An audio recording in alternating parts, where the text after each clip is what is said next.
similar a los caballeros que se presentaban en las novelas de caballería? No. ¿Cómo eran los caballeros de las novelas de caballería? Lindos, fuertes. Sí, pero más allá de lo físico. Eran atractivos, eran fuertes, musculosos tal vez, jóvenes.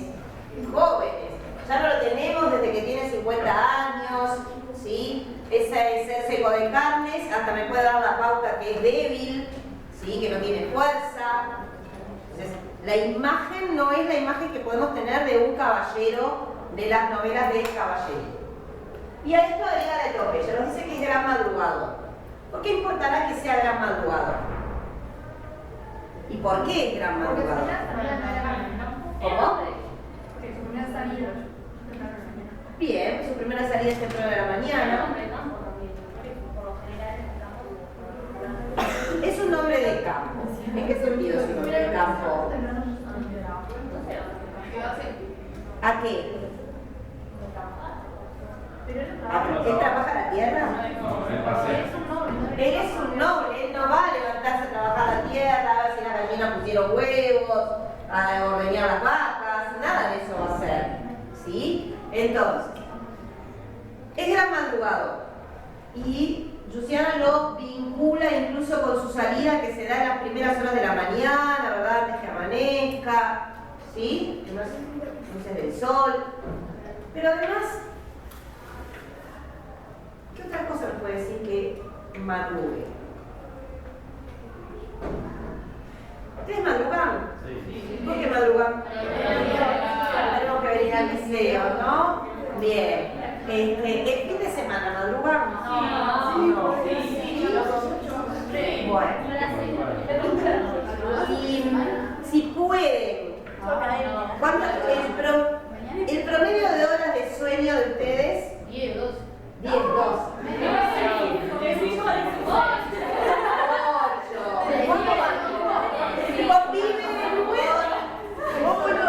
Conviven con abuelos. ¿Cuánto duerme? Poquito, ¿verdad? Duerme poquito. ¿Por qué duerme poquito? La gente mayor duerme mucho. Bien, ya está acostumbrado. Tiene que ver con otro motivo. Con el insomnio. ¿No? ¿Hacen muchas cosas?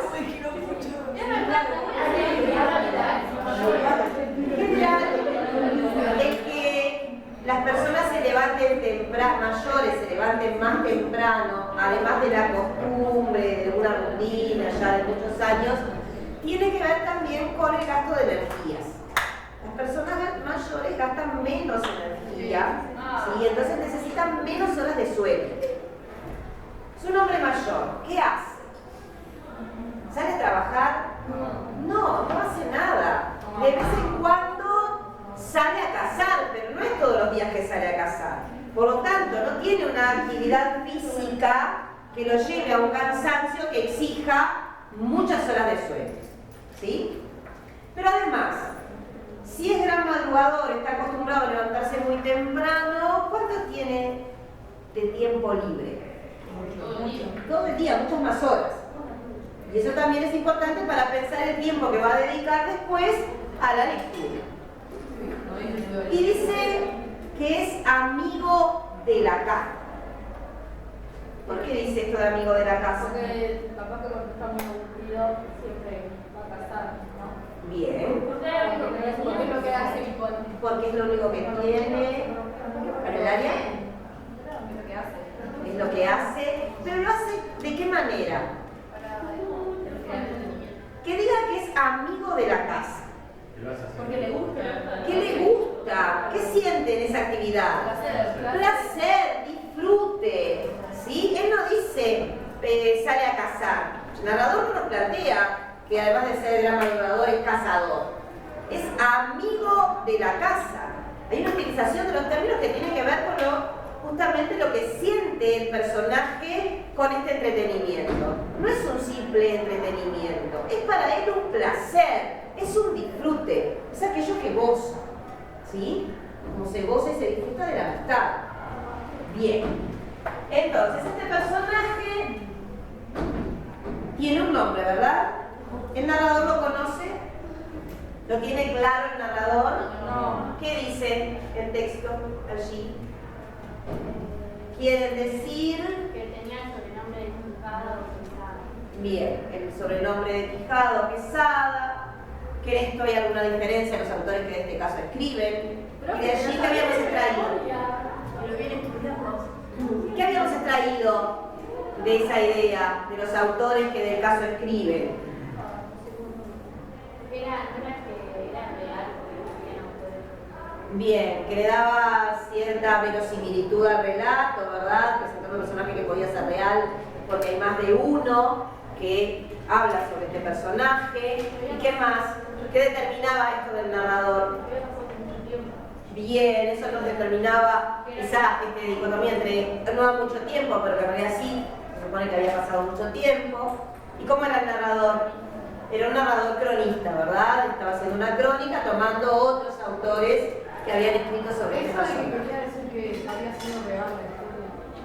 Claro, el hecho de que haya muchos que escriban sobre él nos plantea la idea de un personaje real, ¿sí? Que en realidad es así, que tiene que ver con la intención de las novelas de caballería. En las novelas de caballería se intentaba dar la idea al lector que esto que se estaba contando había sido real, había pasado, ¿sí? Entonces, Cervantes, en esta crítica que hace a las novelas de caballería, en esta burla, lo que hace es tomar muchas formas de la novela de caballería y dar esta idea, ¿sí? Que esto es real. ¿Por qué? Porque hay varios autores que escribieron sobre él.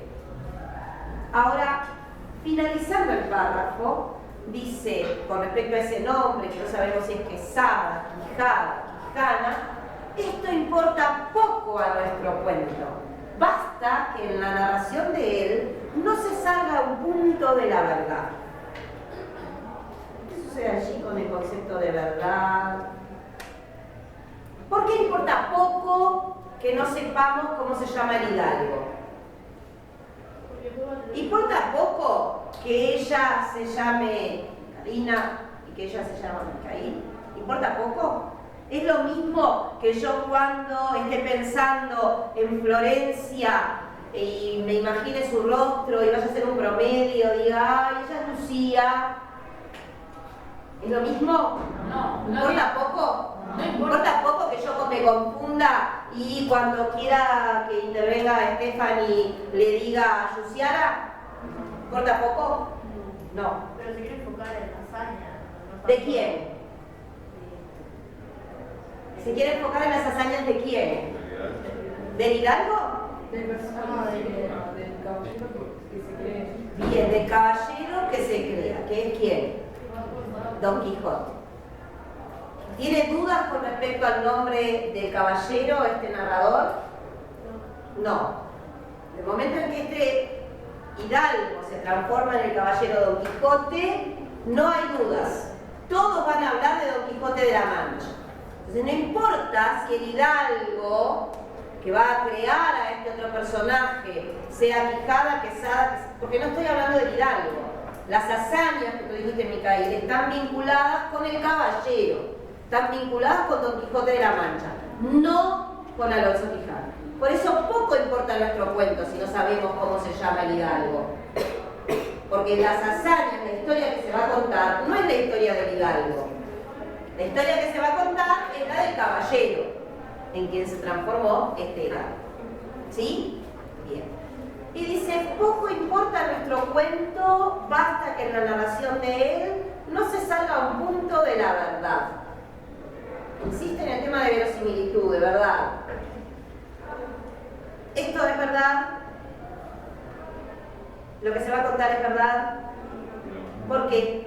¿Qué es, según lo que dice el propio narrador aquí? ¿Qué está contando?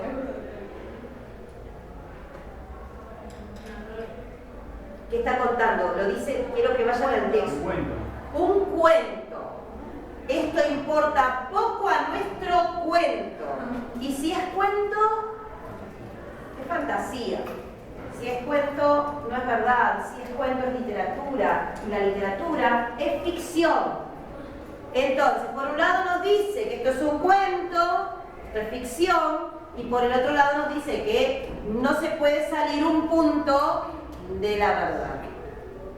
¿Qué se está produciendo allí?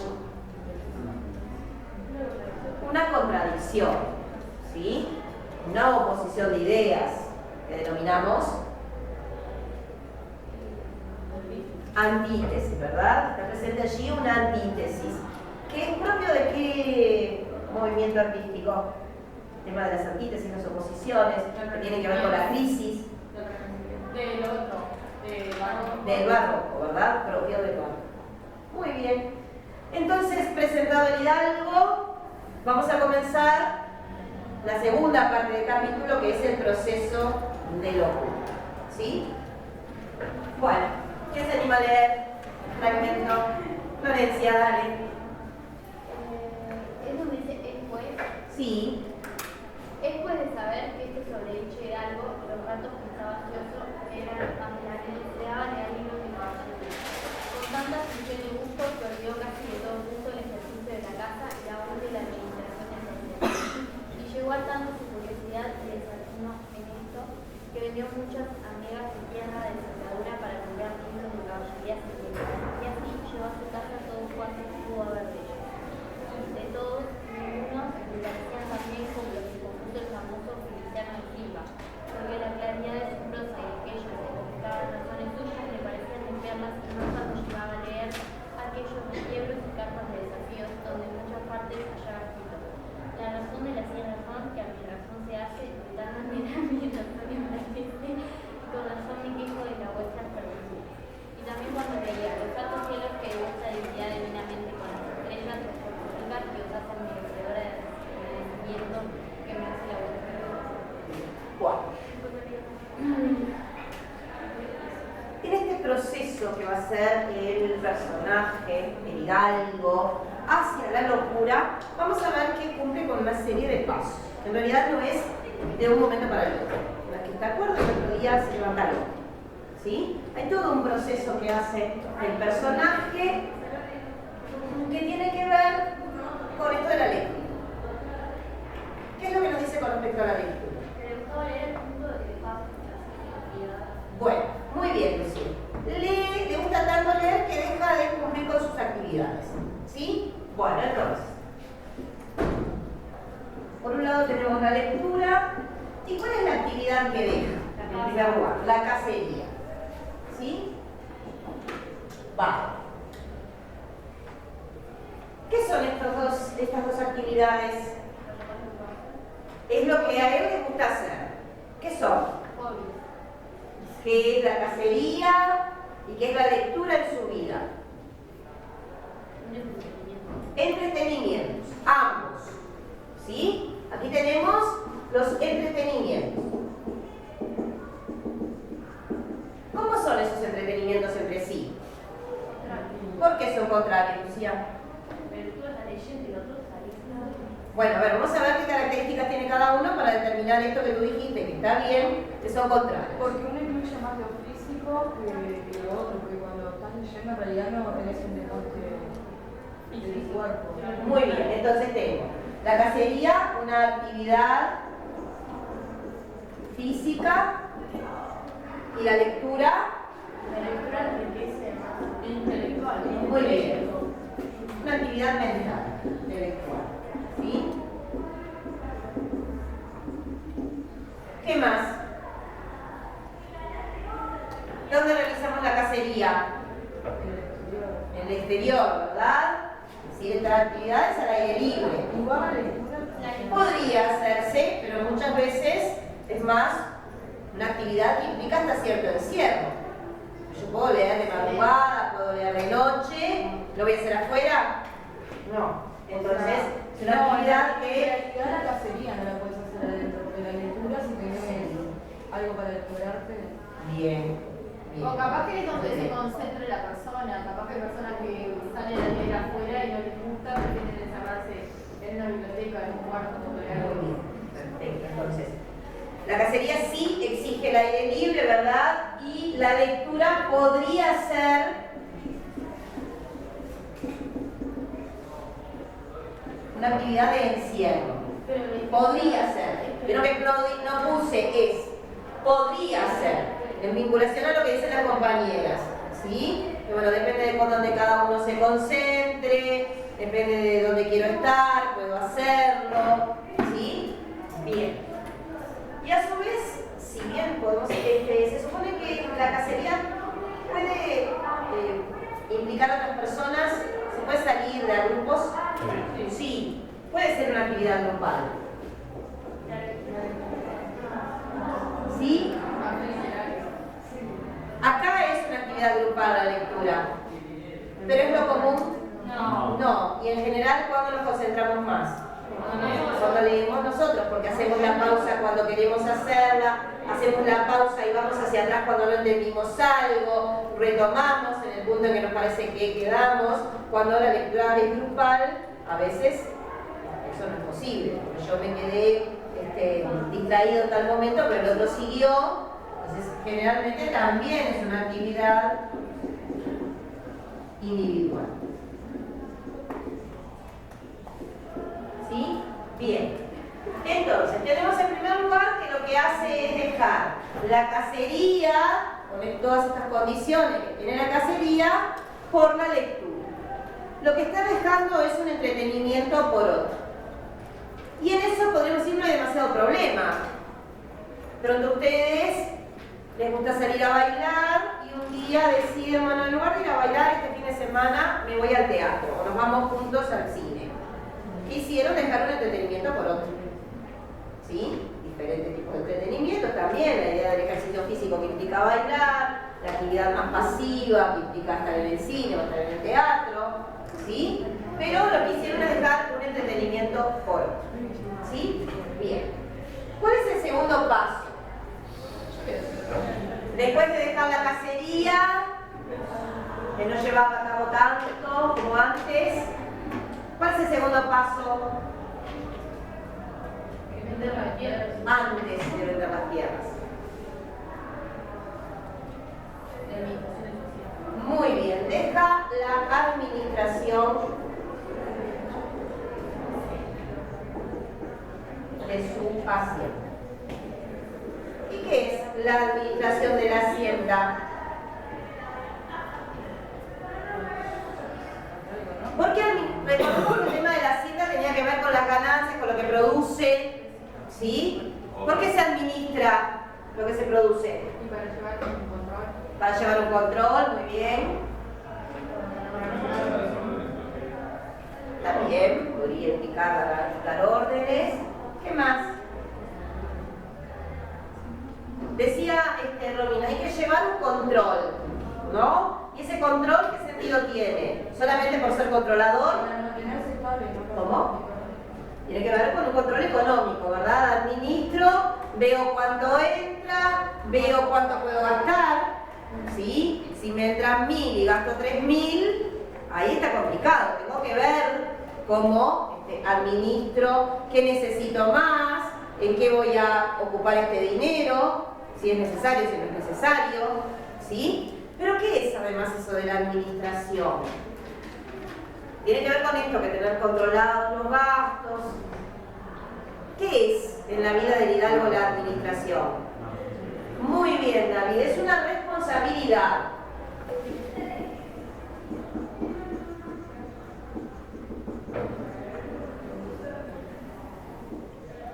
¿Sí? Y aquí tenemos, por eso decimos el segundo escalón. Primero dejó un entretenimiento por otro. Aquí está dejando una responsabilidad por un entretenimiento.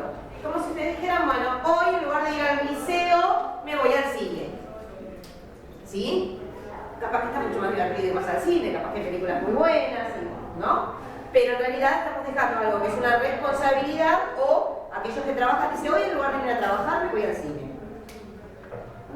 Me voy al cine, me compro un pop, una buena película, tomo un café después con una buena película, Sin aviso. Está complicado, ¿no? Bien, entonces lo que está haciendo es dejar una responsabilidad por un entretenimiento. Y el tercer paso, vender tierras. ¿Y qué tierras vende? Ya no tiene que administrar. ¿Qué tierras vende? ¿Todas? ¿Venderá todas? No, las que son más activas, ¿no? Dice tierras de sembradura. ¿Qué significa? Las que sirven, ¿sí? Las que producen más. Esas son las que ven. Y es lógico. Si yo voy a comprar tierras, ¿voy a comprar tierras improductivas? ¿Tierras que no me permitan plantar? No. Si voy a comprarlas, voy a comprar las mejores. Bien, ahí está demostrando justamente ese proceso de locura, ¿verdad? Porque ahora lo que hace es vender lo único que tiene. Las tierras. ¿Qué tierras? Las mejores. Las de sembradura. Esas son las que venden, ¿sí? Se va a quedar con las pocas tierras improductivas, en una época donde la tierra no vale tanto, ¿sí? En un lugar, La Mancha, que tampoco es un lugar que produzca bien, ¿sí? Bueno, ¿y para qué venden las tierras? Para comprarse libros, porque en realidad nosotros pensamos que hay una situación económica desfavorable. Podríamos pensar que vender tierras tiene que ver con qué. Con el hambre, con comprar mejor comida, ¿sí? Con sus necesidades básicas. Sin embargo, aquí no vende tierras para comer, vende tierras para comprarse libros. ¿Qué libros? Ni que fuera yo. Es bravo eso. Cuando uno además compra los libros y cuando termina, los compra cuotas y cuando termina de pagar las cuotas ya hace años que leyó los libros, ¿no? En una semana se devoró los libros que nos cuesta 6, 10 meses. Terminamos de pagar y ya hace rato que los leímos, los releímos, los contraleímos. Bueno,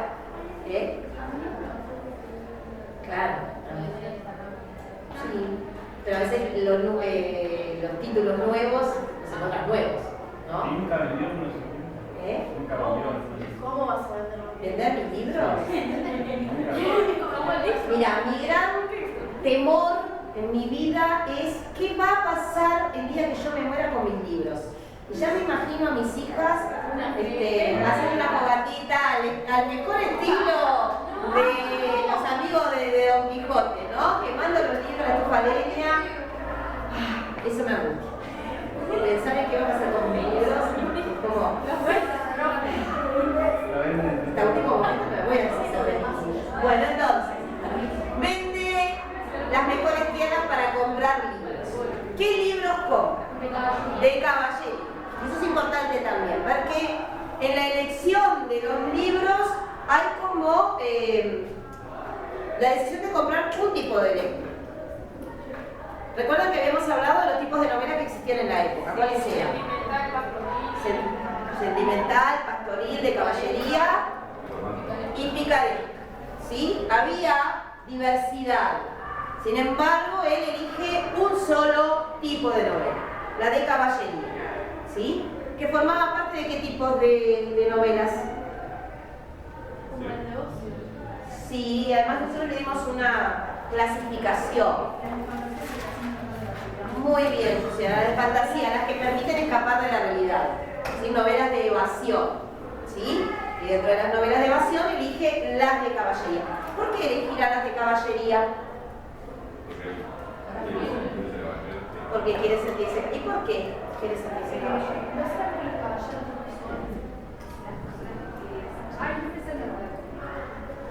Y la gente quiere más, Sí, tal vez porque son los personajes más mejor vistos por la sociedad, pero además hay otra razón en su vida, en la vida del hidalgo, que lleva a pensar y desear leer esas novelas antes de convertirse en caballero. Porque es un noble. ¿Con quién se va a sentir identificado? No se va a sentir identificado con un campesino, con un pastor. Su identificación está con los nobles. El personaje que pertenece a la nobleza es el personaje de la novela de caballería. ¿Sí? Bien. ¿Qué libros de caballería compran? Dice, sí, vamos a ver que son algunos de los que compran. Pero dice, y llegó a su casa todo cuanto pudo haber de ellos. ¿Qué significa cuánto pudo haber de ellos? ¿Cuánta plata tenía para eso? A ver, Mateo, decilo bien. Porque ahí planteaste varias ideas, no una sola. Muy bien. ¿Entendieron lo que dijo Mateo? ¿Sí? Que esto puede implicar dos cosas. La cantidad de libros que había para comprar en ese momento de novelas de caballería, ¿sí? Pero por el otro lado, cuánto puede haber, cuánto puede hacerse en función del dinero que tiene. ¿Sí? Si tengo tanta cantidad de dinero, podré comprar 10, podré comprar 20, podré comprar 100. Podré plantear esas dos cosas. O todo lo que encuentra, todo lo que puede existir en ese momento para poder, o cuánto puede hacerse en función del dinero que tiene.